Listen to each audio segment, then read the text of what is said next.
completed 7 questions of exercise 5.1. Now the 8th question is, if an angle is greater than 45 degree, अगर कोई angle है वो 45 degree से बड़ा है, it's complement angle will be, तो इसका कॉम्प्लीमेंट एंगल कितना होगा? लेस देन 45, ग्रेटर देन 45 और इक्वल्स टू 45। देखिए कॉम्प्लीमेंट एंगल क्या होते हैं? जिनका सम करें और कितना आ जाए? 90 आ जाए। अगर दो पार्ट्स में डिवाइड करें तो 45 आ जाए, उनका सम कितना हो जाएगा? 90। अब वो बोल रहा है एक एंगल जो है वो ग्रेटर है 45 से, तो दूसरा एंगल 100% क्या होगा? लेस होगा 45 से, क्योंकि तभी उनका सम क्या हो सकता है? 90, अदरवाइज उनका सम 90 होगा ही नहीं। ये आपका 8th क्वेश्चन था, इसमें आपको आंसर देना है लेस देन 45 डिग्री। अब मैं आपको 9th क्वेश्चन करवाने से पहले 3 डेफिनेशंस लिखवा रहा हूं जो कि बहुत ही इंपॉर्टेंट है। फर्स्ट है एडजेसेंट एंगल। वैसे हमने 6th क्लास में पढ़ लिया था इनको। If two angles have one common vertex, one common arc and two non-common arcs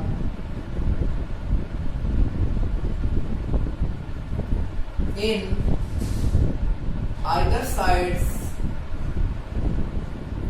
of common arc। देखिए इसका कहने का मतलब क्या है?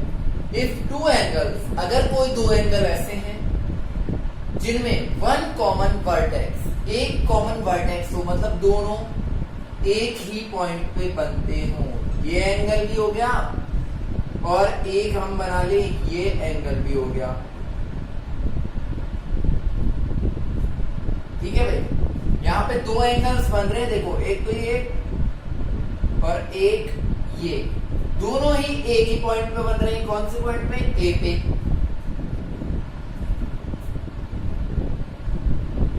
दोनों का कॉमन वर्टेक्स मिल गया आपको ए।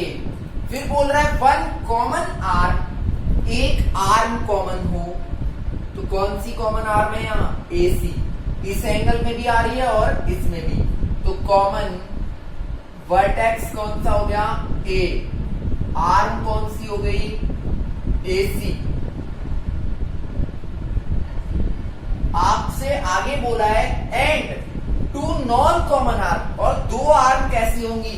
जो कॉमन नहीं है but in either side of common arm, ये कॉमन आर्म के दोनों तरफ होनी चाहिए। ऐसा नहीं होना चाहिए कि कॉमन आर्म के एक ही तरफ हो जाए। ये वाली कॉमन आर्म है ना, इसके दोनों तरफ एक एक नॉन कॉमन आर्म होनी चाहिए।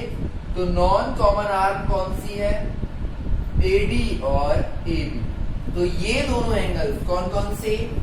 BAC, BAC ये वाला और DAC, दोनों कैसे होंगे? एडजेसेंट एंगल्स होंगे। कैसे होंगे? एडजेसेंट एंगल्स होंगे। ठीक है भाई, ये डेफिनेशन आपको लिखनी है। इसके बाद नेक्स्ट जो डेफिनेशन है हमारी वो है linear pair angles. Linear pair angles, तो इसकी डेफिनेशन मैं आपको लिखवाता हूं।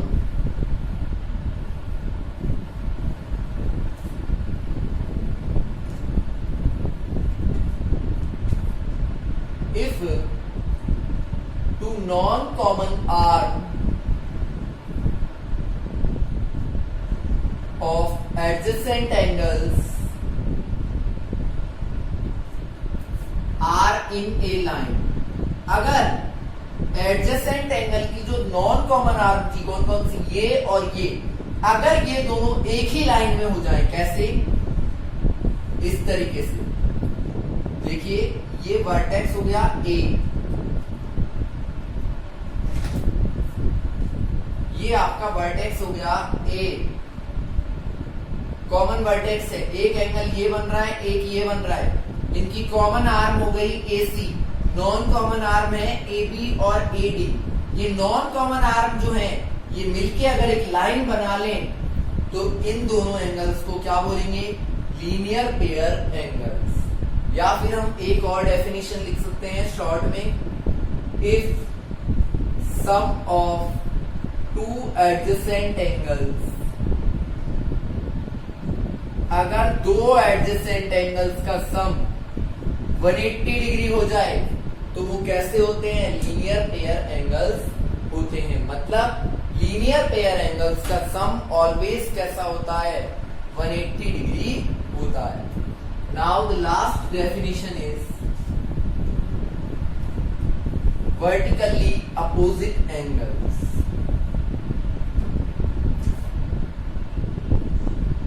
वर्टिकली अपोजिट एंगल्स, इसमें लिखेंगे if two lines intersect each other, अगर दो लाइन एक दूसरे को इंटरसेक्ट करती हैं, then angles with no common arm, तो ऐसे एंगल ढूंढो जिनमें कोई कॉमन आर्म नहीं है, जैसे ये और ये, इन दोनों में कोई कॉमन आर्म नहीं है, ये और ये, इन दोनों में आपस में कोई कॉमन आर्म नहीं है, तो angles with non common arm are known as vertically opposite angles. एक और बात ध्यान रखना, vertically opposite angles always equal होते हैं। Vertically opposite angles are always equal, always कैसे होते हैं, इक्वल होते हैं। मतलब दो लाइन एक दूसरे को काटें तो आमने सामने वाले जो एंगल्स होंगे वो कैसे होंगे, इक्वल होंगे, क्योंकि वो कैसे एंगल हैं, वर्टिकली अपोजिट एंगल्स होते हैं। तो 9th क्वेश्चन है, एक डायग्राम दिया हुआ है जहां पे 5 एंगल्स बन रहे हैं। फर्स्ट पार्ट में पूछा है angle 1 is adjacent to angle 2। क्या एंगल 1 और 2 दोनों एडजेसेंट हैं? तो देखिए इस एरिया में बन रहे हैं एंगल 1 और 2, दोनों में कॉमन वर्टेक्स है, कॉमन वर्टेक्स है जो कि क्या है, O। कॉमन वर्टेक्स है, कॉमन आर्म, कॉमन आर्म भी है यहां पे, कौन सी, OC। और non common arm, non common arm कौन सी है, OA और OE। कॉमन आर्म के दोनों तरफ नॉन कॉमन आर्म भी हैं, तो ये दोनों एंगल्स कैसे हैं, एडजेसेंट हैं। हम लिख देंगे यस। तो फर्स्ट का आंसर हमारा ये होगा। सेकंड पूछा है angle AOC is adjacent to angle AOE। अब देखिए AOC, पहले मैं इनको इरेज कर देता हूं। AOC का मतलब है एंगल 1, ये वाला पार्ट, और AOE, AOE इसका मतलब है 1 + 2। AOE का मतलब तो क्या है, फर्स्ट और सेकंड दोनों एंगल आ गए, और इसका मतलब है 1 एंगल आ गया। तो मैं दोनों को अलग अलग बना रहा हूं। देखो फर्स्ट वाला पार्ट इरेज कर देता हूं, आपको ऐसे समझना है। ये तो हो गया AOC, ठीक है भाई, एंगल 1, और एक बना हुआ है एंगल AOE, ठीक है भाई। कॉमन वर्टेक्स है दोनों में, कॉमन वर्टेक्स है भाई, कौन सा है, O। कॉमन आर्म, देखो कॉमन आर्म भी है, यहां भी OA है, यहां भी OA है। अब बोल रहा है नॉन कॉमन आर्म, तो नॉन कॉमन आर्म भी है, लेकिन कॉमन आर्म के दोनों साइड होनी चाहिए, ऐसा है ही नहीं। कॉमन आर्म तो ये रही, कॉमन आर्म के एक साइड ही है दोनों, जबकि होना कैसे चाहिए दोनों साइड। तो इसमें हम लिखेंगे no, it is not possible. ठीक है भाई, ये अलग से बना लेना सेकेंड में।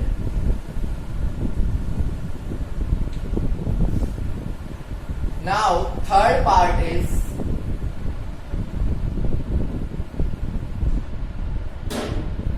देखिए थर्ड पार्ट क्या है,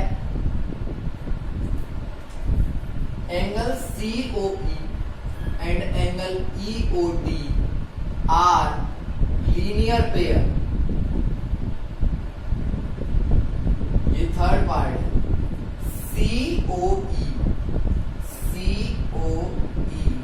और EOD। देखिए आप तो सिंपल सी एक बात ध्यान रखो, एक लाइन पे ही बन रहे हैं, ये भी और ये भी, तो यस लीनियर पेयर एंगल्स हैं। फोर्थ पूछा है BOD और DOA, BOD एंड DOA। कहां है भाई DOA और BOD? देखिए ये एक लाइन बन गई सीधी, तो यस लीनियर पेयर एंगल्स हैं ये। और फिफ्थ में पूछा है angle 1 and angle 4 are vertically opposite. तो देखिए 1 के सामने वाला ये एंगल ही तो है ये 4, तो yes these are vertically opposite angles. अब हमको बताना है लास्ट सिक्स्थ पार्ट में, what is the vertically opposite of angle 5। Vertically opposite of angle 5 ये सिक्स्थ में बताना है। देखो 5 ये वाला एंगल है पूरा, इसके बिल्कुल सामने कौन कौन से एंगल हैं 2 + 3, तो हम क्या लिखेंगे 2 + 3 इसके क्या होंगे वर्टिकली अपोजिट एंगल्स होंगे। ठीक है भाई, अब आपका आता है 10th क्वेश्चन।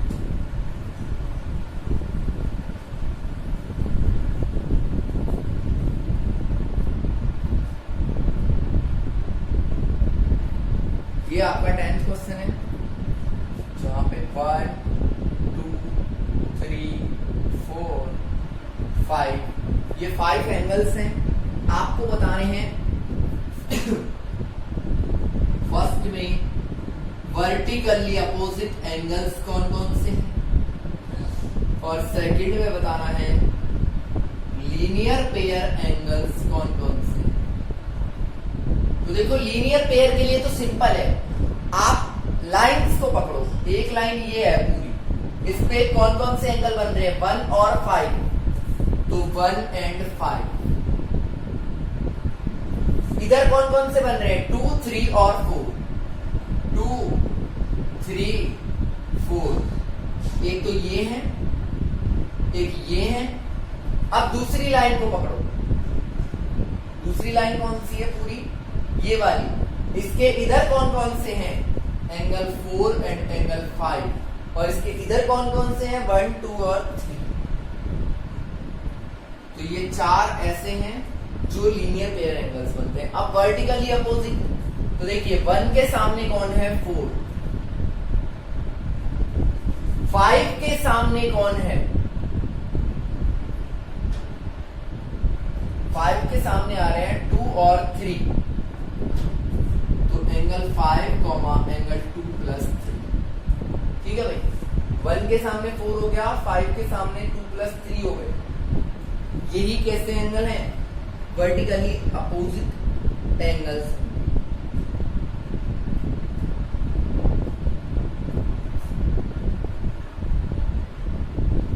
अब आपका नेक्स्ट क्वेश्चन आता है क्वेश्चन नंबर 11।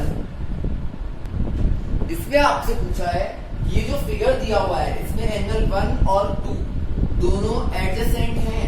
देखिए 1 तो इस पॉइंट पे बन रहा है, 2 इस पॉइंट पे बन रहा है, तो इनका वर्टेक्स कॉमन नहीं है, तो हम लिखेंगे नो कॉमन वर्टेक्स। और जब कॉमन वर्टेक्स ही नहीं है तो एडजेसेंट हो ही नहीं सकते एंगल, क्योंकि पहली प्रायोरिटी ही क्या होती है कि कॉमन वर्टेक्स बताइए। 12th है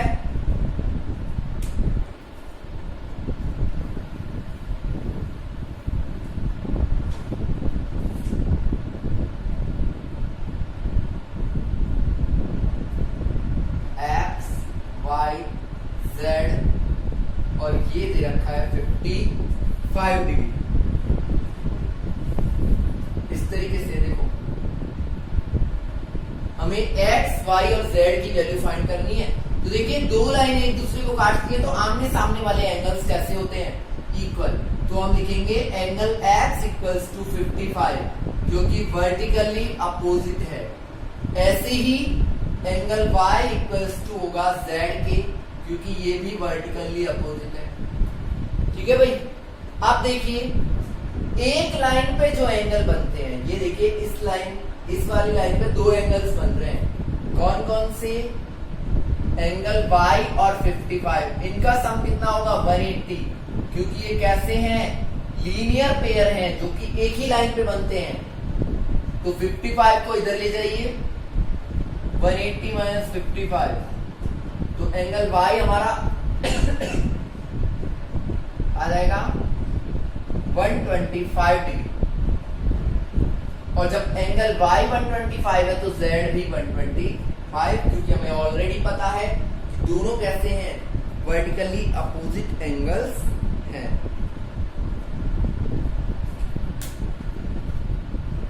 इसका बी पार्ट,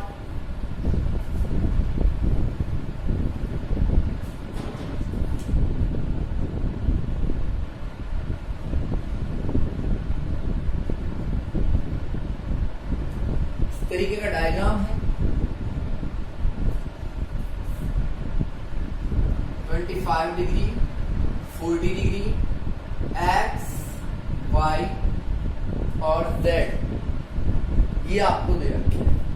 तो देखिए फर्स्ट बात हम करते हैं, इस वाले पार्ट को कवर कीजिए। ये लाइन पे y और 40 दोनों कैसे एंगल हैं? लीनियर पेयर है। तो इनका LPA मतलब होता है लीनियर पेयर ऑफ एंगल्स। 40 को इधर लेके जाएंगे तो 180 माइनस 40 और y आ जाएगा 140 डिग्री। y आ गया हमारा 140 डिग्री। अब देखिए y के सामने कौन है? y के जस्ट सामने है x और 25, तो y equals to x plus 25, क्योंकि वर्टिकली अपोजिट है। तो देखिए y की वैल्यू 140, 25 को इधर लेके आइए तो x हो जाएगा 115 डिग्री। ये बात समझ में आ गई? अब हम बात करते हैं ऊपर वाला पार्ट छोड़िए, y प्लस z भी कितने होंगे? 180, क्योंकि ये भी कैसे हैं? लीनियर पेयर एंगल्स हैं। y तो है 140, तो z हो जाएगा 180 माइनस 140 और z की वैल्यू क्या आ जाएगी? 40। तो x, y और z तीनों हमने फाइंड कर दिए हैं। इसके बाद हम बात करते हैं 13th क्वेश्चन की, जो कि फिल इन द ब्लैंक्स है, और 14th क्वेश्चन आप खुद करोगे।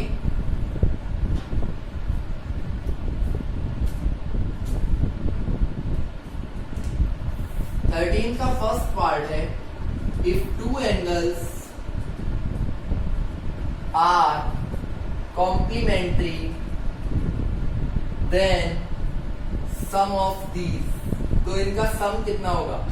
कॉम्प्लीमेंट्री एंगल्स का सम होता है 90।